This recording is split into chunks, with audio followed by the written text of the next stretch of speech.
This is the Ground Game Podcast, where we cover politics from the ground up. Here are your hosts, Tom LoBianco and Patrick Pfingsten. 2 weeks to go until Election Day. We're almost there. We are almost there, Thomas. All right. I'm ready. I can do this, yo. You can hang by your thumbs for 2 weeks. You can get through an election. This is some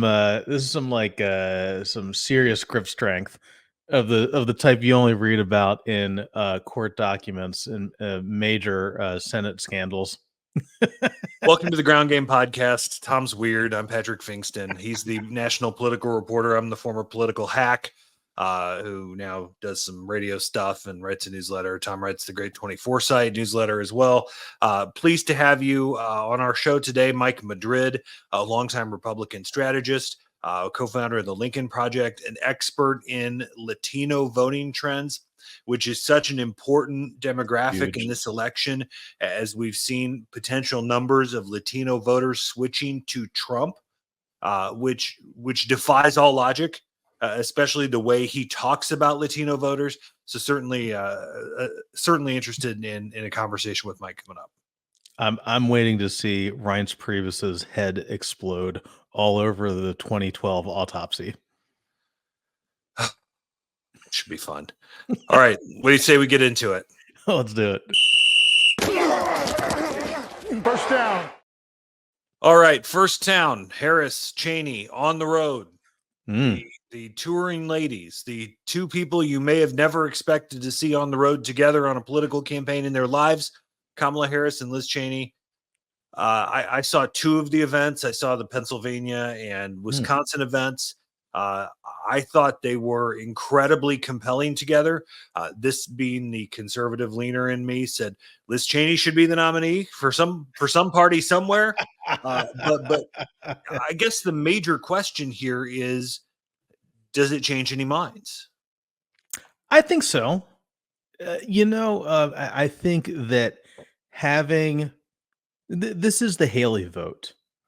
And it's the kind of the expanded Never Trump vote. I mean, look back to during the primary.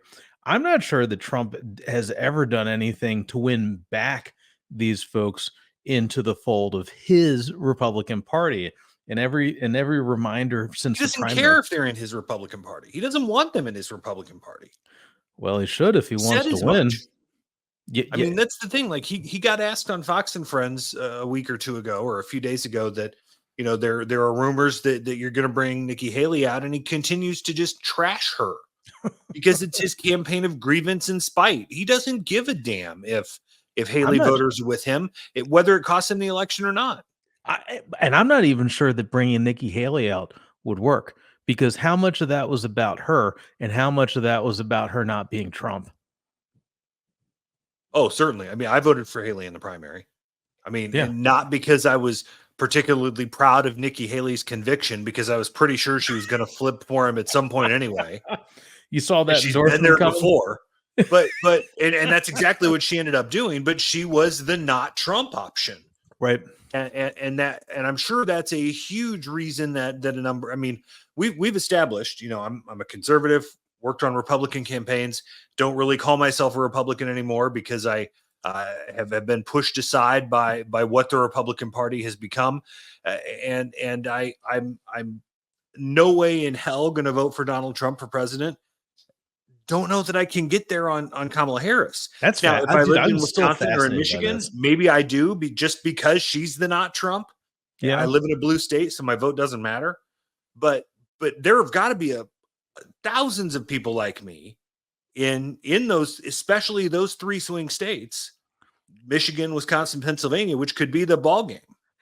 Dude, I am astounded by this, by the way, and I think it goes into these key electoral dynamics, which we've talked about before, which is sometimes it's not the people that you want to flip or not flip that you need to worry about.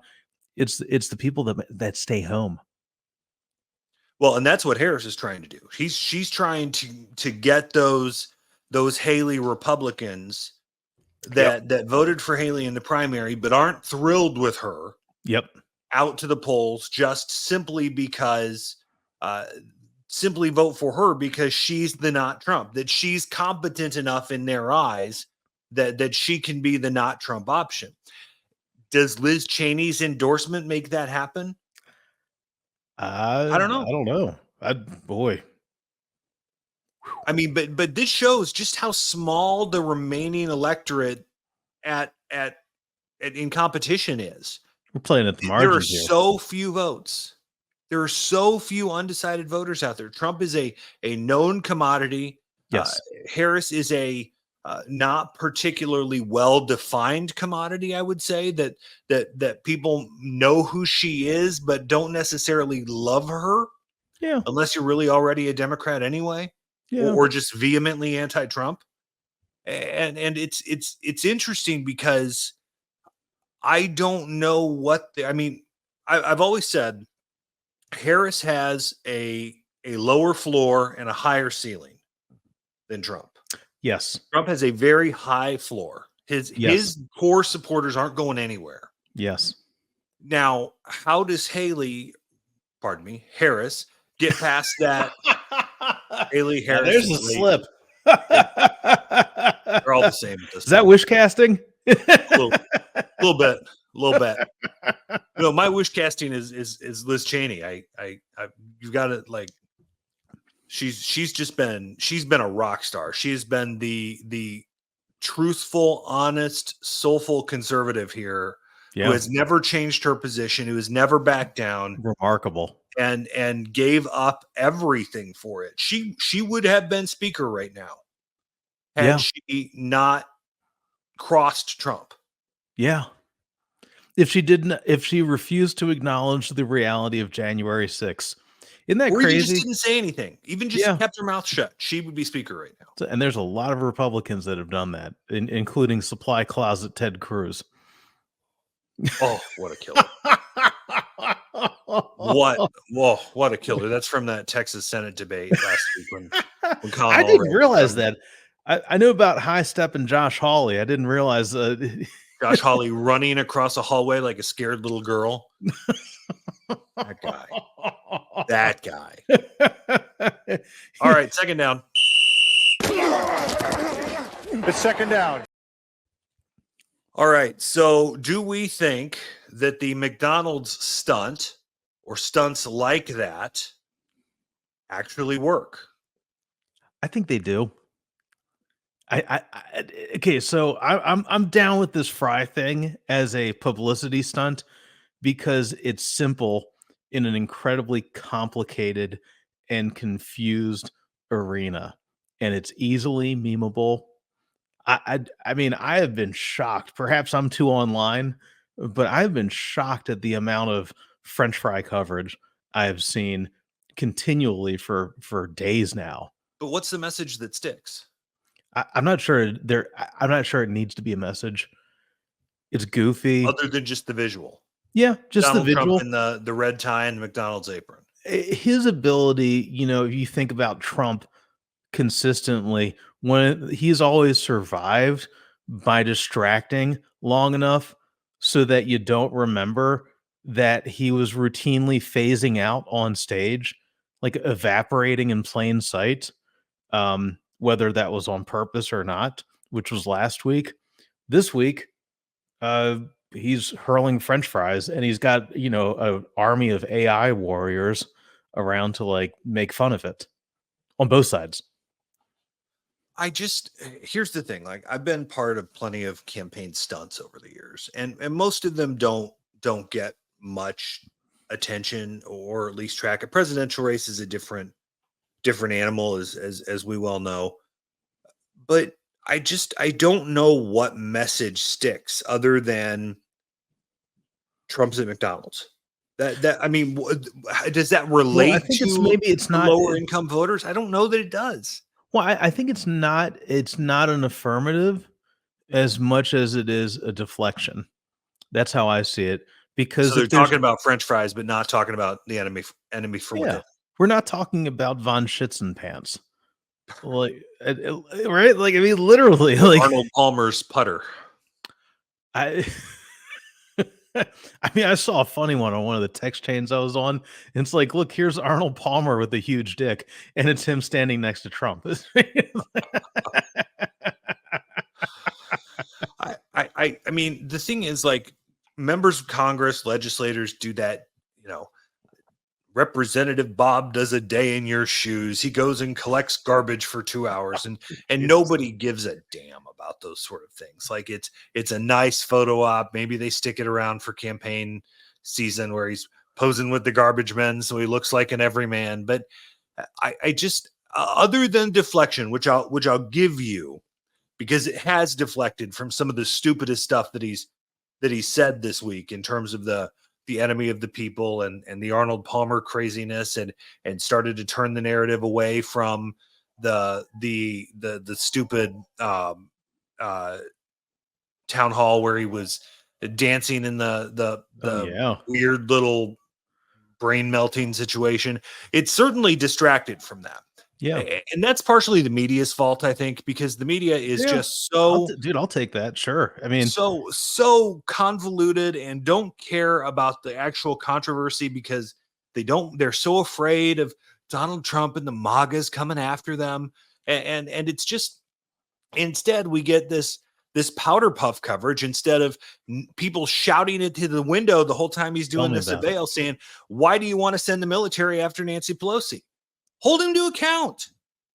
Grow some balls, national media. You know what? I've been thinking about this.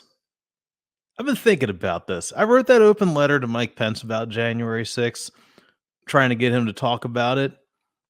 I think it's time for an open letter to Donald Trump about January 6th.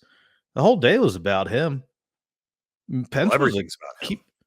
I mean, Pence will tell you that. What's that? He's happy to tell you everything's about him. Well, yes, exactly, and maybe that's the lore, right? That's the bait. That's the carrot right there. Okay, that's the bag of French fries that's been pre-assembled.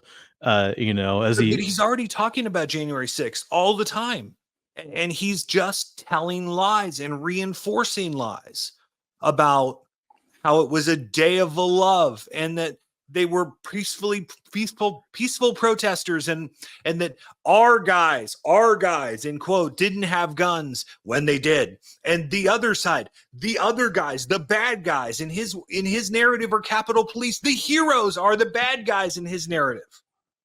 That's a question for me. This is the lying sack of shit that this guy is. That's a question for me. I mean, as somebody who's used to asking questions of people that clearly don't want to answer them, just putting on my journalist hat, right? Just screw on the reporter hat. I'm like, all right, Mr. President, why do you think that the people who were there to protect you were the bad guys here? You should go ask him that next time he's in Pennsylvania. I'm doing it, yo. I like it. All right, next.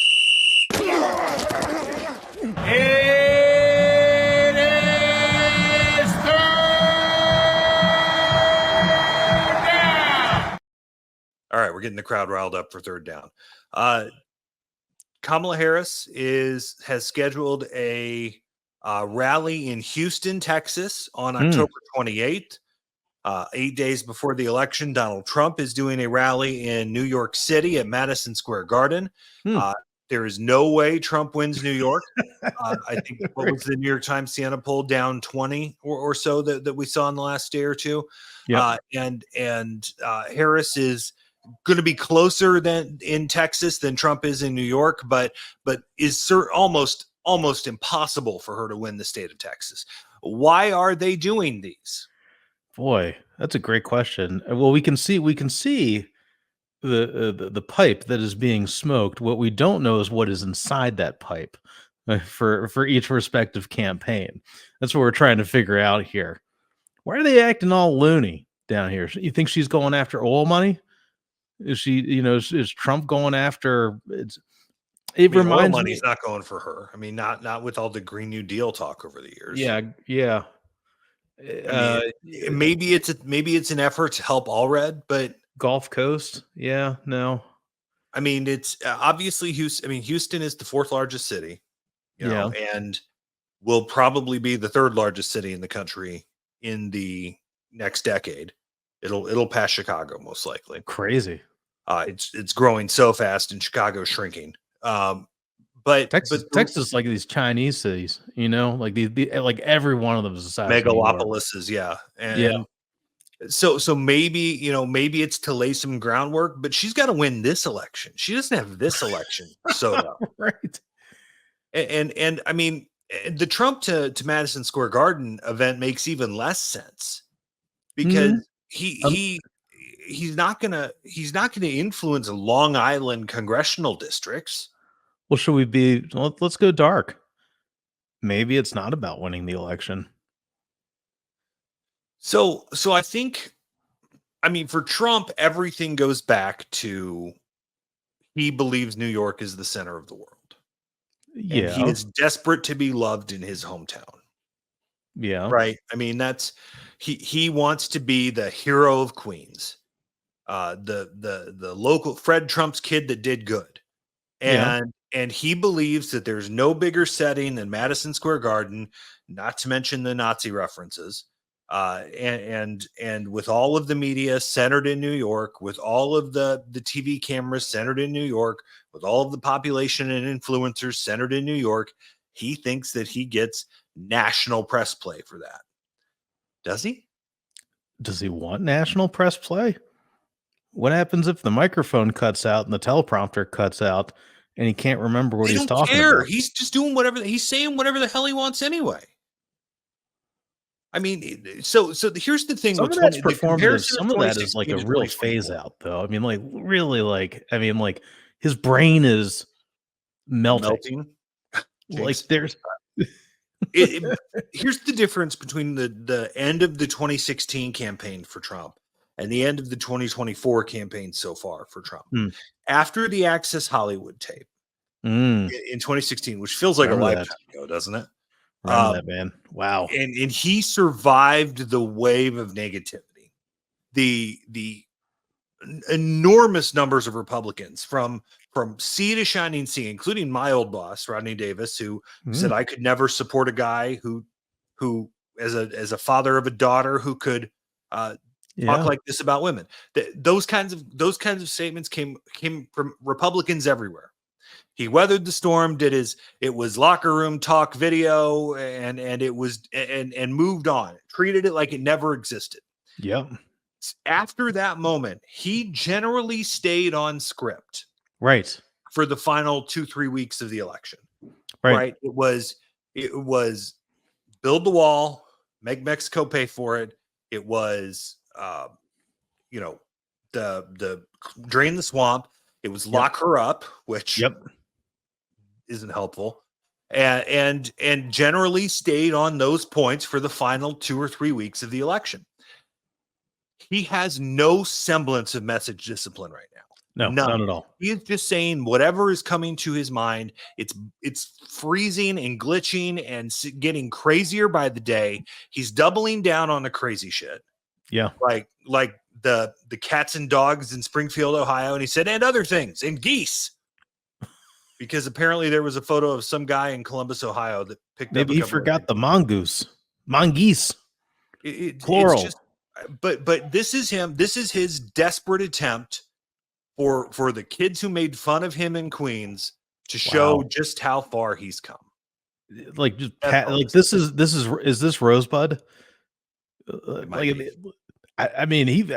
Physically he looks like a husk of what he used to be. I mean, it's not as bad as Biden, jaw dropping on stage, but compared to the opposite, the alternative here, he looks beat up, man. Yeah, he looks and sounds terrible. All right, fourth down.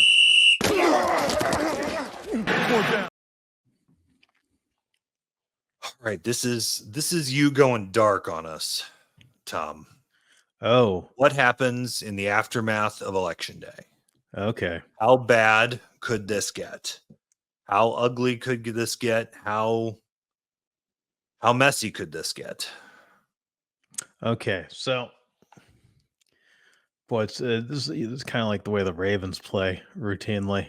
You always got to rely on your kicker at the end. Okay, so let's say it's she wins. Let's say she wins by like a hair. All right. We already know this. We already know the legal cases that are being lined up in the key battleground states and have been lined up by the Trump campaign, including some of the people who were involved in the insurrection and the aftermath of the 2020 election. I mean, there was this really great piece in Politico about how this effort might happen, efforts to, again, based on fraud, baseless claims of widespread fraud. Can you delay certification in the states? Can you gum up the works so that certification doesn't happen properly? Can you have Trump people, Republicans in place, who will send in fake electors into a potentially compliant Congress this time? I mean, this is, if you look back, as my friend Pablo Manriquez, he does the oil paintings on the Hill. He's a great reporter, writes a lot for Vanity Fair. Pablo actually asked House Speaker Mike Johnson about this like 2 weeks ago, a week and a half ago, something like that, one of the press conferences. And he said, Mr. Speaker, will you certify the election results? Will you preside over the certification as is typically normal in a normal environment? And his answer was, well, absolutely, if it's a free and fair election. The doubts that Republicans have sowed in our electoral system is dangerous and irresponsible, and could cause significant damage to this country in the long term. Yeah. I am frankly, I'm not one of those like, oh, the world's coming to an end kind of guys. We're on the verge of civil war. I'm not one of those people. That's Tim But Pool. I am honestly concerned that there will be widespread violence in the days after the election, especially if we don't have an answer on election night, and I don't think we will. Yeah. And especially if this is a really close race, which I think it will be. Yeah. And in that case, I think you're going to see Trump come out at 10 o'clock Eastern time on election night and declare victory, say it's over, I won. Harris needs to concede now, even though we haven't seen any numbers from out west or have Pennsylvania at that point or have North Carolina at that point. Certainly probably don't have Georgia at that point. Right. And you're going to have this drive from Trump's right to stop the counts. Yeah. To intimidate and harass election workers. Yes. So we're recording this Monday night or Tuesday night. I went and voted early in Illinois today. Good man. There was literally a guy in a MAGA hat who refused to take it off because you're not allowed to wear election paraphernalia inside the voting place. They removed him with police because he was causing a scene, proceeded to come back in the building and was waving Trump flags and had to be removed again. This is 2 weeks to go and an early voting site in suburban Chicago, Illinois. Tell me this won't get ugly. Tell me this won't get ugly. I'm bracing for it. It is where we are as a country right now. I wish it was not this way. I yearn for the days of boredom and normalcy. But man, what Trump fueled and created and has continued to build was this radicalism. Here's something that gives me some hope. And remember too that this is about the proper. I mean, this is a fundamental of American democracy. It's why we are a beacon in the world. It's the administration of free and fair elections. That when you have an election, we are not Venezuela. Trump behave like Chavez or Maduro, You could argue he was more of a Chavez in 16 and now performs more like a Nicolas Maduro. Now that he's losing, lost quite a bit of a step. But that free and fair administration of elections is the benchmark. And if you listen to some of the real extremists out there, the hyper nationalist, that's part of the global effort, really, is to dismantle this. So it's incredible. It's incredibly macabre. Now, what gives me some hope about this is that elections officials, people that believe in representative democracy, no matter who you're voting for, the rule of law, bedrock principles, are also better attuned to this. Not as able to be taken by surprise this time. And in some ways it might just be and this is messed up. I can't believe I'm even saying this, but it might just be a new reality for a while. I mean, before 9/11, you used to just be able to walk into the Capitol, walk into the White House. I mean, not directly into the White House, but they put up security measures afterwards. Unfortunately, there are going to be security measures after this, in anticipation of this, after January 6th, an attempted coup at the Capitol by a bunch of domestic rioters. Yeah. On that high note, let's get to Mike Madrid. It's time to go in the huddle. All right, we are pleased to welcome Mike Madrid, a longtime Republican consultant and insider, one of the co-founders of the Lincoln Project, the pro-democracy, anti-Trump group. If you haven't heard of them, you're probably not one that listens to many political podcasts. Also has a new book out, the Latino Century: How America's Largest Minority is Transforming Democracy. Mike Madrid, we are so honored to have you with us. Here we are 2 weeks from Election Day as we record this. It sure seems like Kamala Harris is having some issues with the Latino vote. Is that perceived or is that real? Well, first, let me say thanks, guys, for having me. It's great to be with you. Really impressed with what you guys are doing and building out there. So keep at it. Good stuff. Thank you. Yeah, you're welcome. Love the intro too. That was pretty cool. Yeah. Yeah. So it's real. It's very real. And the thing is, it's been happening for the better part of a decade now. The thing is, realigning coalitions don't happen in one fell election. They don't happen in one fell swoop. They happen, they build. Like Southern strategy started in 68, 70, didn't really manifest until 94, right? These things are generational changes. And generational is really the right term. That's essentially what we're watching happen. There was a big shift in 2020, this 8-point swing of Latinos from, the Democrats moving towards Trump, which kind of shocked everybody. But it's been happening since Barack Obama's last campaign. And most of the polling shows it'll probably happen by a couple, 3 points again.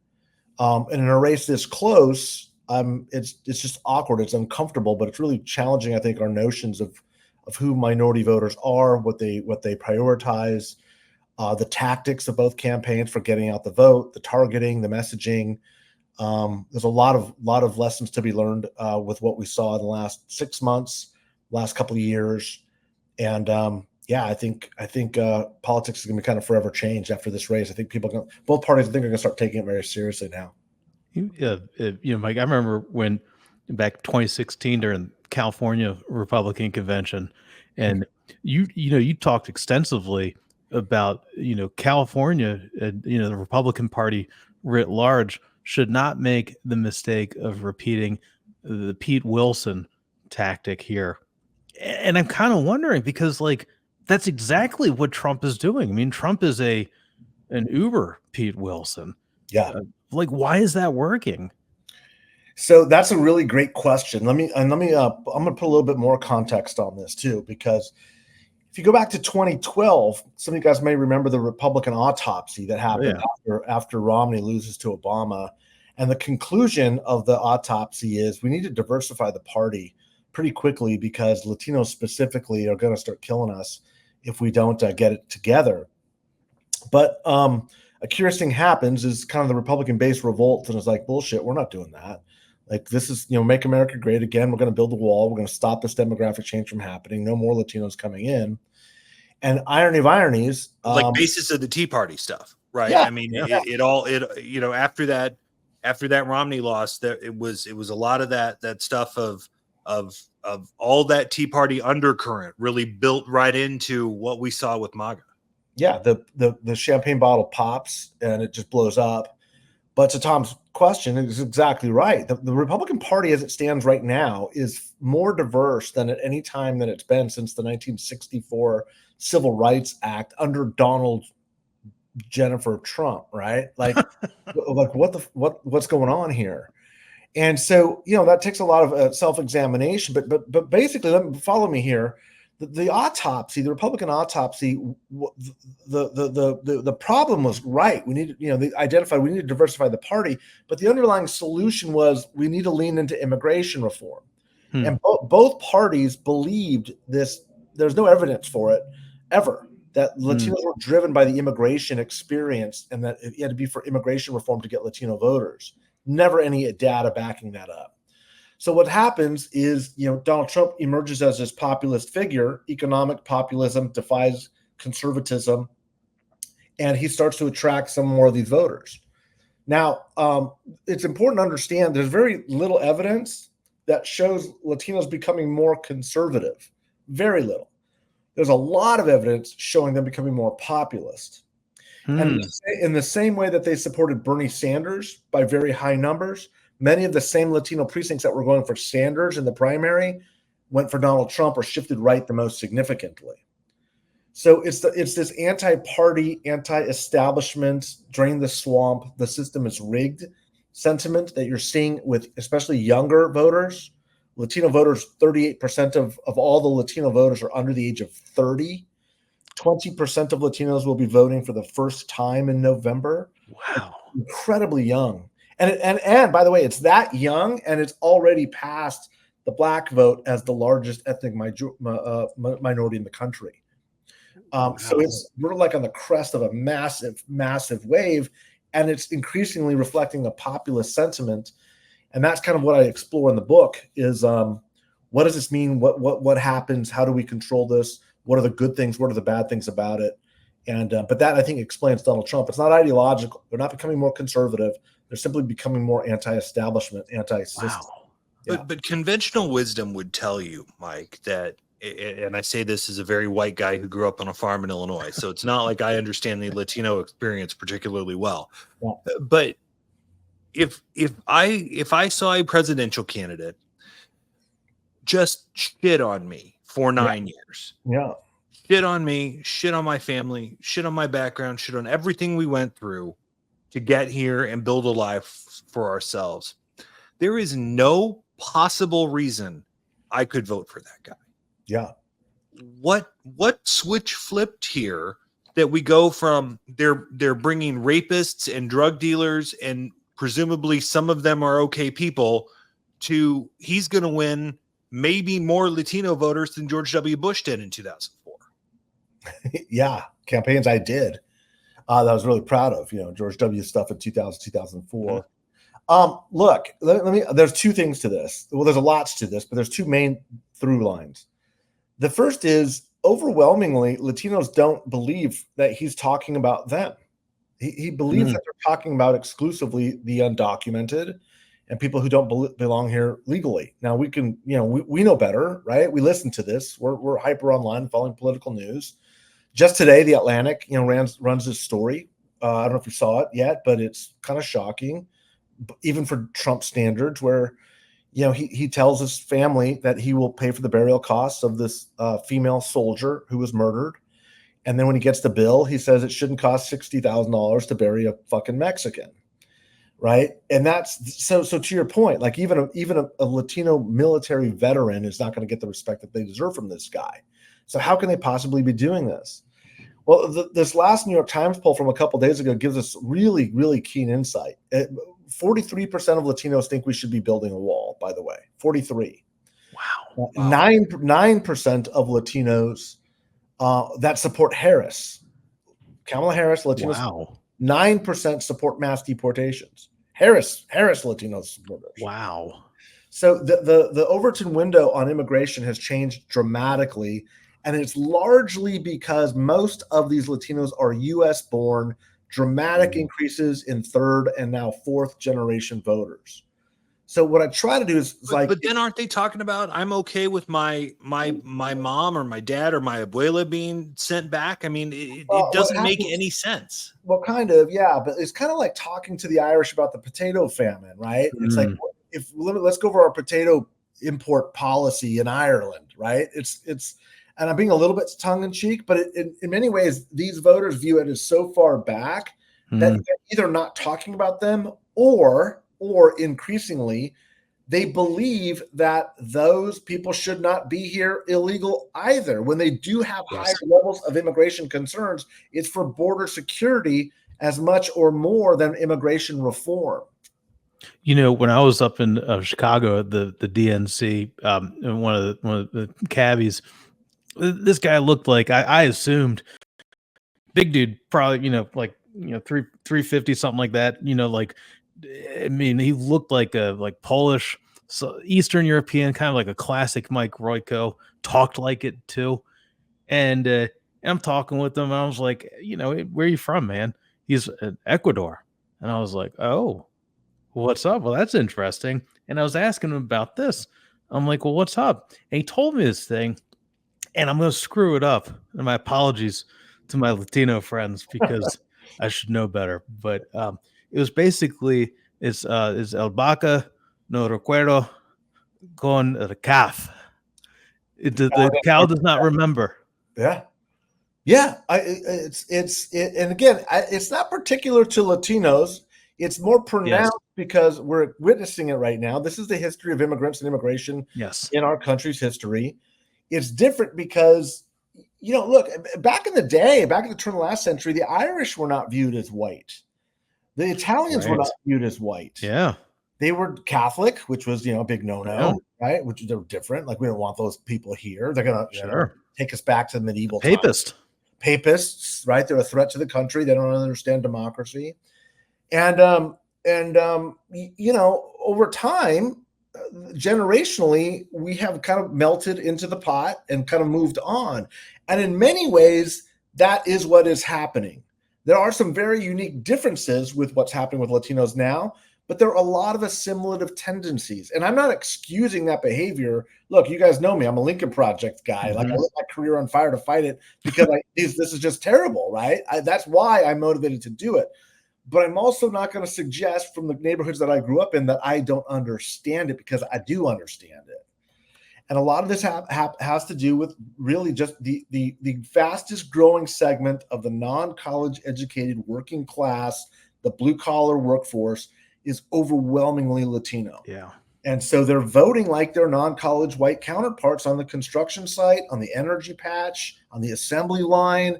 Like, they're watching Fox News, they're listening to Joe Rogan. Like, their kids are playing, with their daughters are marrying, white guys, and the interracial marriage rate's over 50% by the third generation. Spanish is gone completely by then. It's English exclusive or English dominant. So there's a lot of assimilative factors that are happening here. And so when Donald Trump is saying this stuff, they literally, in all the polling, are saying, well, he's not talking to me. He's talking to illegals. He's talking to the undocumented. And so that ethnic anchor is much weaker by that third generation. Now, look, in all fairness, I've been doing focus groups with Latinos for 30 years. And I was talking to a reporter earlier today. I remember doing focus groups in 2018, 2 years after Trump's president, when I was interviewing, voters now, and people would say, I came here undocumented in the 70s. And then I naturalized and became a citizen. And yeah, there's too many people here illegally. And I'm like, what are you talking about? Like, you yourself were here illegally. And it's like, yeah, it wasn't right. We should pull up the drawbridge, like, no more. Like, and so I'm not going to suggest there's one quick, easy answer for all of this. There's a lot of sociologists who are like, these people want to kind of be above somebody else. They're worried about, you know, them bringing down the image of Latinos and don't want them here. There's competition on the work site or for jobs. I'm sure all of that plays into this. But the one thing we do know is it's not new. It's not particular to Latinos. It works, which is why Donald Trump does it. Yeah. And it's increasingly going to be a factor because the Democratic Party has completely shifted its tone on immigration now under Kamala Harris. Like, it's remarkable. Yeah, it's crazy. And it's center right at this point. It's center right. It's the Langford bill is the official policy. The official policy. Well, it's center right compared to the stuff that Trump's talking about. yeah, it's a little bit more moderate than Trump, right? But not. I mean, I'll be honest with you. It's like her first ad of her campaign is taking on the drug dealers, criminals, and perhaps some are very fine people. Like, you're looking at this ad, and I was like going, George W. Bush guy I worked for, if a Republican was saying that in a primary, he'd say that's racist and un-American. This is like back when the Democrats tried to be like, like a move to Giuliani in the 90s on crime. They're 100%. That's crazy. 100%. But here's the thing. Here's the kicker. There's no way she would be doing that unless that's where the overwhelming number of Latino voters were at. Yeah. Right? She's got a needle to thread. She's trying to get more college educated Republicans over, which, by the way, fellas, I'm going to talk about this a little bit, but I mean, did you ever think you'd see the Democratic candidate on Fox News 20 days out of an election? Right? Like, or on a stage with a Cheney? With Cheney, like, look, just the other day, like they're scratching to get as many of these Republican votes, and then Trump's on Univision through the same day. Yeah. And so the parties' coalitions are shifting. Bonkers. And they're not focused on getting out the vote as much as they're literally reaching into each other's base and trying to pull voters out, which dollar to a donut, that's why she's in Texas. Interesting. Yeah. So I look at Arizona and I look at Nevada, higher Latino populations than any of the other swing states. Mm-hmm. Is it the shift in the coalition, or is it a specific issue then? Is it build the wall that's working in Arizona? I mean, Arizona's a weird place anyway, but it is. Yeah. But what's moving the race in those two states specifically? Because I think Trump might win them both. I think he is going to win them both. Oof. Well, let me start with Nevada. Okay. Nevada, it's the tax on tip stuff. I mean, that's a tip economy. It's a tip-based economy. And, I was talking to people, reporters and activists in Nevada in the last 2-3 weeks that were saying the famous culinary union, over 50% Latino, they were still in persuasion mode trying to get their own members organized and supporting Kamala Harris, like just a couple weeks ago. Like, they should have been an aggressive mobilization, get out the vote, get the Harry Reid machine going. They're still trying to convince people that, Harris is a better choice here. And you got to remember, like, when Vegas shut down during COVID, that was devastating for that economy. When interest rates triple, which they did under Biden, I'm not saying it was a Biden policy, it's the Federal Reserve. It had nothing to do with it, but, you're bringing the construction industry to a grinding halt. Las Vegas is one of the most rapidly expanding areas in the construction space. Get this: 1 in 5 Hispanic men in this country are employed in the construction industry or a related field. Think about that. Oh. It's a complete gut punch to 20% of Latino households from the get. Then inflation eats 20% of the value of your currency in 3 years, and you're going to tell me these people aren't suffering? And the New York Times poll said 20% of Latinos, right? They did this big Hispanic survey, came out just 3, 4, 5 days ago. 20% of Latinos say the economy is in good or excellent condition. Like 20%. That's brutal. Those numbers are brutal. So, yeah, I mean, I get it. Like, these industries, the construction industry, no taxes on tips. I mean, that's speaking to Clark County, Nevada. Like, that's speaking to the workers of the Vegas Strip, and it's Latinos who make Vegas work. They're the janitors, they're the service industry, they're the maids, they're the servers, they're all of it. They're the dealers, all of it. It's Latino. And that's why Trump naturally speaks to the building trades. I mean, that's his career. Yeah, I mean, like if you look at that movement of playing to the unions, kind of, putting the Teamsters up there, right?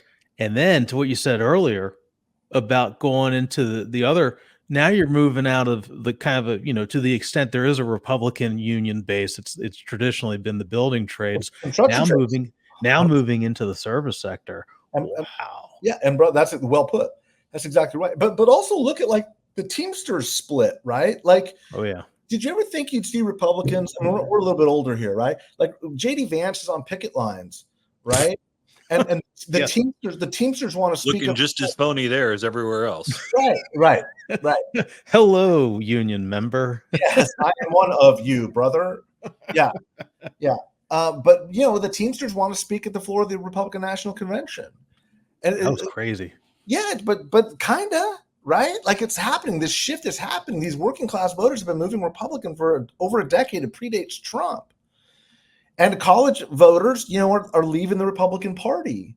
So that's why they're with, Harris is with Cheney and Charlie Sykes. Wow. In Pennsylvania specifically, by the way, Pennsylvania had the largest number of college educated defections in 2020 when I was doing the stuff with the Lincoln Project. Like that's how we won Pennsylvania. That's how we won Wisconsin. That's how we won Maricopa County, Arizona. That's how we won Georgia, Gwinnett and DeKalb County. It's college-educated suburban voters. We moved them over 7-8%, almost hit 10% in Pennsylvania. That number, they'll hit 10% in Pennsylvania of Republican defections. The problem is, will they get the performance out of black and brown precincts? And it's iffy. It's iffy. Now think about this, because you guys called the ground game, right? All of the tactics of GOTV change in this environment. Like it used to be, you could go into black and brown communities and the Democrats would just, go nuts and turn everybody out because you're getting 75-80% of the vote. Yeah. Now you're like getting 55%, turning out a lot of Republicans. Jesus. So you can't ground game the way you used to. Yeah. And now Republicans have to start building infrastructure in neighborhoods that they've never wanted to drive through. Right? Because they've never been in these places, but suddenly there's 40% of your votes in these precincts. That's why Trump did McDonald's. That's exactly why Trump did McDonald's. I mean, we're making fun of him and clowning him, and I'm having fun pantsing him too, but it's exactly right. Wow. And he knows it. He knows it. That's his vote. That's his base. Yeah. So Mike, before we let you go, and telling dick jokes too. I don't know if I can say that on a family show. Yeah, we're borderline family. He's talking to the construction trades. The hard hats are all behind him. Like that's what he's doing. I don't know if you watched. So before we let you go, we've got 2 weeks to go, Mike. Sorry. What's it going to take for Trump to win? What's it going to take for Harris to win? Well, look, I've been saying for 2 years on social media that the winner of this race is going to be determined by this one simple fact. Whether or not Republicans can hold on to college-educated Republican women in the suburbs more than the Democrats lose U.S.-born Hispanic men. In this incredibly partisanized environment, that's the crux of the coalition that's changing, right? It's the only two discernible groups that are moving measurably are educated white women and non-college educated Hispanic men. One is moving to the left, women are moving to the Democratic Party, Hispanic men moving to the right. Whoever wins that 2 to 3 point shift is going to win the race. And that's what we're starting to see with early vote is, at least in Nevada, it's looking a little bit scary right now. Now, does that trend line hold in Pennsylvania, North Carolina, Georgia? I mean, we'll have to wait and see. But my suspicion is in a place like Pennsylvania, Harris is stronger than I think we suspect. If she loses Pennsylvania, of course, it's probably over. But I called Arizona early in 2020. We were investing huge amounts of money in the early spring as a Lincoln project. We knew that was going to come into contention. I'm not nearly as bullish on Arizona, but I still believe North Carolina is the gettable state. And if Harris wins Pennsylvania, North Carolina, the map looks really, really good. Okay. And I think those are both very gettable. Wow. It's going to be wild. This may be, I mean, we lived through 2000 and this may be the wildest election of our lifetime. Yeah, I mean, Pluff is, Harris's guy is saying that 7 races are within 1 point. I think that's right. Like, but also, look, guys, like a 1 point break one way or the other, late breaking news or whatever, it could look like a landslide either way. Even though it's not, just because 1% moving will be determinative of 5 or 6 states, and that's how close this thing is. The likelihood of them all breaking in one direction is greater than a 3 or 4 state splits, is because what's going to happen is one demographic will shift bigger than we anticipate, or we're not weighting it correctly in a time when the coalitions are changing. That's what's going to happen. Are there shy Harris voters? Is that a thing? I don't think there's shy voters. I mean, I just don't believe that. My worry about this undecided that hasn't closed the deal with Harris, like, to me, that's a little sketchy. Because Trump. You may not know Harris, but you know Trump, right? So you're not really. You love him or you hate him. He's baked. Yeah. You don't need to know the other person. Like you know Trump. So if you're saying, well, I'm not too sure about Trump, but I'm considering the opposition because I don't know. Oh, bullshit. Right? Which means you're probably with them. Like if you're not against Trump, you're with them. After 8 years, if you can't say I'm against Trump, you're with them. That's what gives me a little bit of heartburn about that whole undecided stuff going on. Mike Madrid, his book is The Latino Century, How America's Largest Minority is Transforming Democracy. Go pick it up on the Amazons or wherever your favorite books are sold. Also with one of the founders of the Lincoln Project, which has done such incredible work. And Mike, your expertise is so important in this election cycle as I think voters it's important for people to know just how important the Latino vote is in this election. So thank you so much. Thanks for taking some time. I know you're in the middle of traveling all over the country. Yeah. Thanks so much for taking time. Mike. Appreciate you guys. Keep up the good work. Let's do it again. Hell yeah. It's time for the second half. All right. Thanks to Mike Madrid. Let's get into some Q&A that we have this week or this show. As we're recording like late at night. It's weird. It's like politics after dark with Tom and Patrick. It may not seem any different to you, but it's like we're tired and we're loopy, and it's 2 weeks to the election, and it's gonna be weird. So it's all muscle memory at this point. Do you think there's a chance we could get a tie in the Electoral College? What happens then? So there is a very plausible path for this, for 269 to 269, of Harris wins Wisconsin, Michigan, Pennsylvania, and loses Nebraska too. Yeah. So I think that's less likely at this point because she looks pretty good in that. Who the hell knows? And then Trump wins Nevada, Arizona, Georgia, North Carolina. You've got 269, 269. Then all hell breaks loose. Yeah. Okay. So like in reality, I think the chances of that happening are about 1%. If you are an overseas betting market with ties to some weird tech bros and tech oligarchs, I think the chances of that are 128%. That's frightening. Here's the thing that really scares me. Less about 269, 269, because then you've got a constitutional process for this, right? It's going to suck because it's going to be bitter and it's going to be mean, but Republicans are probably going to have the majority of the delegations. So Trump would win in that 269, 269. And if Republicans take the Senate, then they make JD Vance vice president. Yep. If for some reason Democrats keep the Senate and Trump gets elected president, you could theoretically have a Trump-Walz administration, which just seems completely batty. But here's the thing we should really be concerned about. 271 to 268. If Harris wins the bare minimum, the blue wall states, if she wins Michigan, Wisconsin, Pennsylvania, and wins Nebraska too, that's 271. Or 270, sorry, 270 to 268. Yeah. That's the terrifying situation, because then you have every trick in the book thrown at this election by the Trump campaign to overturn it, to get one elector to defect. Yeah. 2 electors to defect, and you flipped an election. Lawsuits galore, protests, riots. I'm really not trying to be Mr. Sad Sack over here, but if this is as close as the best thing for the United States is one of these 2 candidates to win all 7 of these swing states. Because if we get down to razor thin 10,000 votes in Pennsylvania, and this is what the whole ball game rides on, and Harris wins by 2 electoral votes, we're just setting ourselves up for something really, really ugly.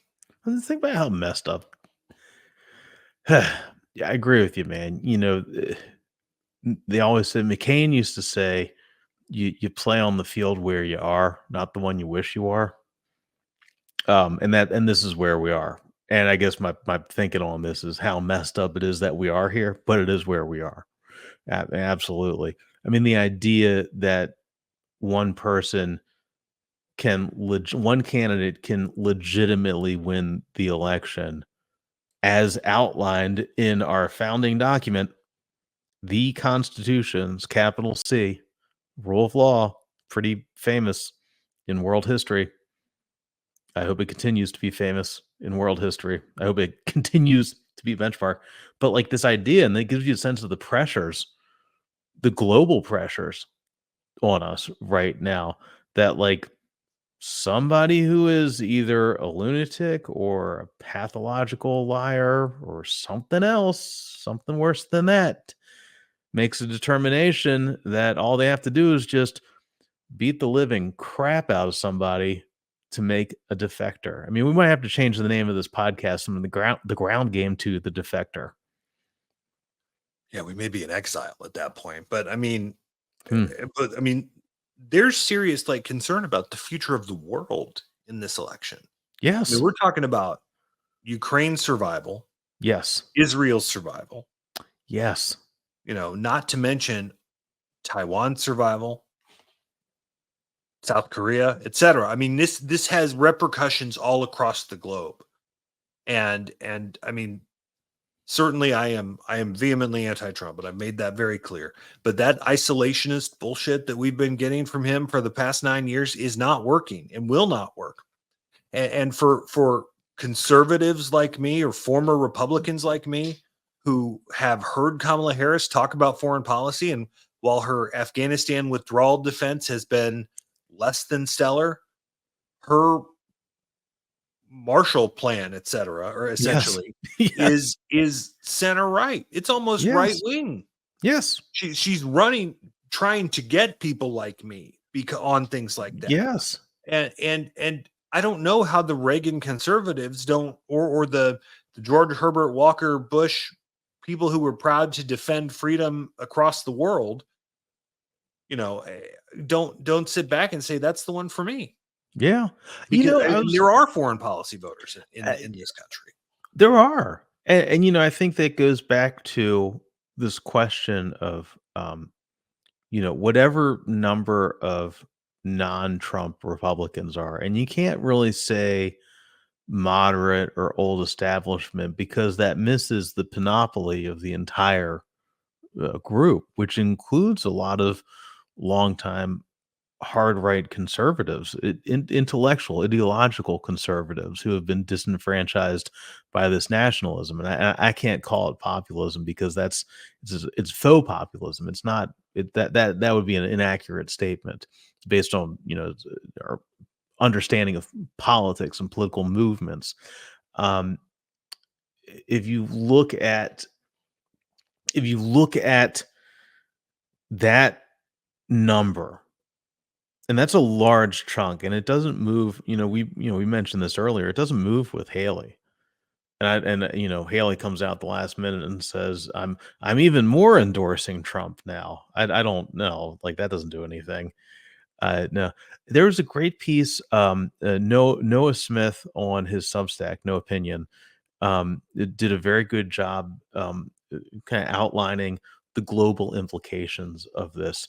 I mean, America is at this moment is a pillar of the globe, and there's one small thing that he messed up in there, which is important here. So the entire sweep of the piece is about what happens if Trump wins to the global order, the global structure, and he makes a very good point that 8 years ago, Trump was the one that started us on this direct opposition with China, which is carried forward as a bedrock policy with Biden, and the establishment of the U.S. as a microchip maker, over Taiwan. So all these global implications here. Now he makes the argument in his piece that that Trump is now surrounded by these the Putin sympathizers, these neo autocrats like RFK Jr., Tucker Carlson, Tulsi Gabbard. The for whatever reason they feel that way, it is the way that they feel. They're pushing that policy to the point where removing the U.S. from the global stage inherently gives power to the China, Russia, Iran axis of power. But what he made a mistake, and I this may be some false optimism here, but I'm an optimist. That makes one of us. Hey, somebody's gonna be positive, right? I managed to screw on a smile while writing about Mike Pence for 13 years. um, he said in this piece, he said that people like Mike Pompeo are no longer around Trump. Well, that's wrong. Mike Pompeo is there and is in consideration for Secretary of State or another top job in the administration. He's just there quietly. So there are some quote unquote adults in the room, not nearly as many as there used to be, but there are some people who understand America's place in the global order and what would happen if it was no longer there. And that leads us to the next question we got. Where are the military leaders? Why haven't Esper, Milley, Kelly, and Mattis been more public in their support of Harris, or at least condemnation of Trump? We're recording this Tuesday night. There's new audio from John Kelly, the former general, former White House chief of staff, who told the New York Times his old boss believes he could run the country best as a fascist. An audio released on Tuesday, Kelly said Trump fits the profile of a far-right authoritarian and that he believed the former president would govern as such if elected to a second term. The audio recording of Kelly explained fascism from his perspective and how he thought Trump viewed the ideology. So we're starting to hear a little bit from them, but one, is it too late? And two, get in front of the TV cameras, dudes. Like, tell me the impact that these guys, Esper, Milley, Kelly, Mattis, put them at the National Press Club or wherever, and just get them up there and let them talk, let them cook. And isn't that the most effective put down of a future Trump administration that the Harris campaign could ever make? It's wild. The cultural flip that's happened inside the Trump party.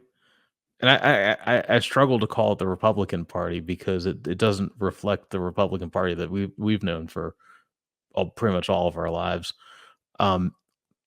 Is the just not caring about military structure, military service, and I'm not sure. I don't think, and I don't see this reflected in the electorate. I do not see this reflected in the rank and file members.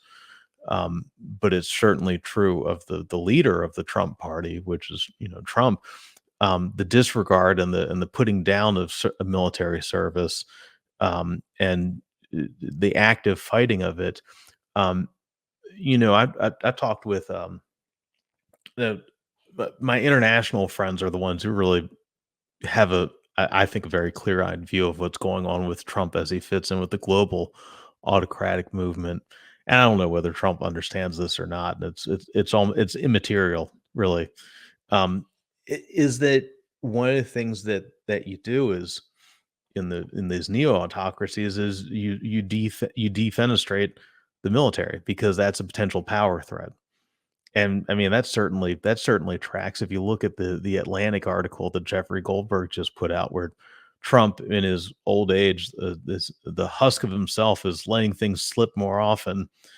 40 years ago, it was he got a book of great Hitler quotes that he kept by his bedside. And I think Ivana made some reference to it once in like the late 80s.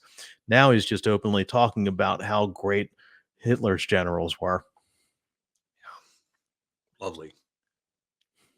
These guys need to speak up. I mean, it's beyond time, because these are the ones with credibility that specifically move men too, right? They move point. male voters. These generals, these military men, these higher ranking, respected individuals, they move voters, I think, or at least male voters. I think maybe. If I don't presented know. I don't know. My friends in the service who, I got one old friend in the service who's told me over the years. I mean, he's a long-standing conservative, an intellectual conservative, and he's told me over the years how many of his friends were on board with the January 6th stuff. I mean, these are enlisted. Yeah, man. Dude, I think it is. Again, man, we got to bring Madrid back, if assuming we all make it past November 5th in one piece. We may be in the gulags together. Yeah, we might all. Yeah, we might be. All right. What do you expect from Trump on Rogan? Well, what he should do is, be coherent and loose and talk like in some of these other podcasts. You remember he gave that it was a great anecdote. The Lou Gehrig story. It was awesome. They were like a great sports story. I mean, that's the person who should show up.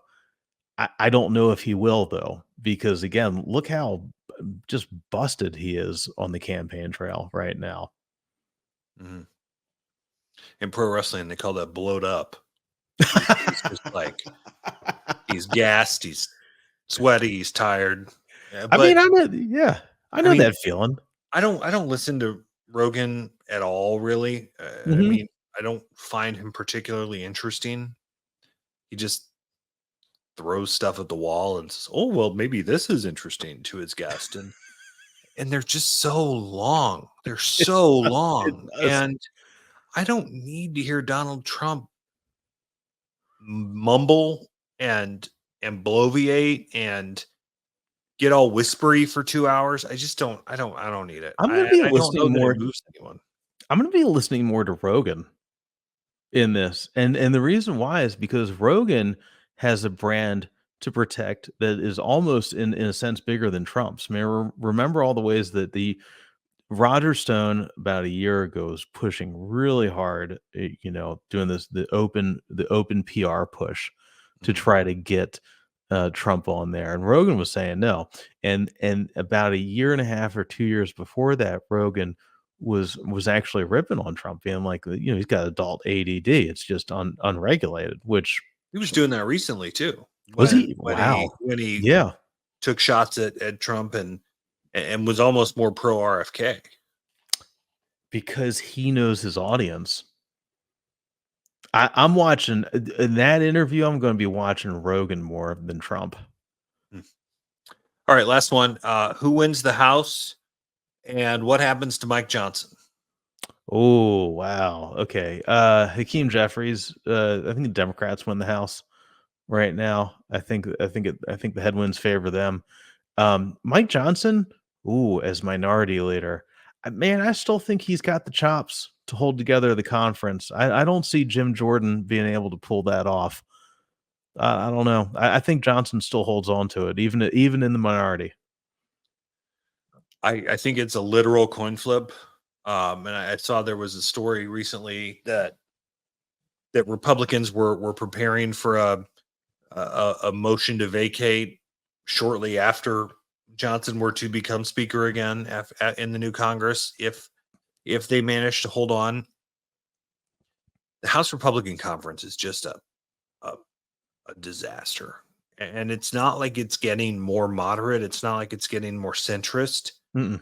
You know, they're going to be replacing some of those moderates with more of those MAGAs, and probably more Freedom Caucus members. And if some of those Freedom Caucus members could survive their elections, which is another story. The thing is that it is clear that if Democrats get the majority, they can govern. Because going back to Pelosi, they can hold their coalition together. Right. And Republicans have shown no ability to hold their coalition together in the last couple of years. What do you think? What do you think happens with Matt Gaetz in that ethics investigation? I mean, I think Matt Gaetz ends up in prison. He's going to end up as governor of Florida or in prison, one of the two. It's I don't think there's anywhere in between. This is the hardy tradition of Florida men running for office to avoid prison. Florida men. All right, send us your questions at on Twitter at ground_game_pod, and we'll feature it on our next show, and we'll have Charlie Sykes, the longtime Wisconsin TV or radio host, who is a vehement anti-Trump figure. We'll talk about Wisconsin. We'll talk about him sharing the stage with Kamala Harris and Liz Cheney this week, and we'll have that one for you. Our plan is to put that out Friday morning here on the Ground Game. So, Tom, any final thoughts? Guys, subscribe. Got killer lineup. Like, subscribe, make a comment that helps the algorithms. Yes. All that stuff. So we need it. Help us grow. Share us on your Twitter page. We're not a South African billionaire. We don't have $1 million to give away to each one of you, but eventually we will. Maybe someday. We'll be like Mr. Beast riding around in a convertible, just like lighting money on fire. Not going to light it on fire. We'll be fake. All right. We'll see you next time on the Ground Game.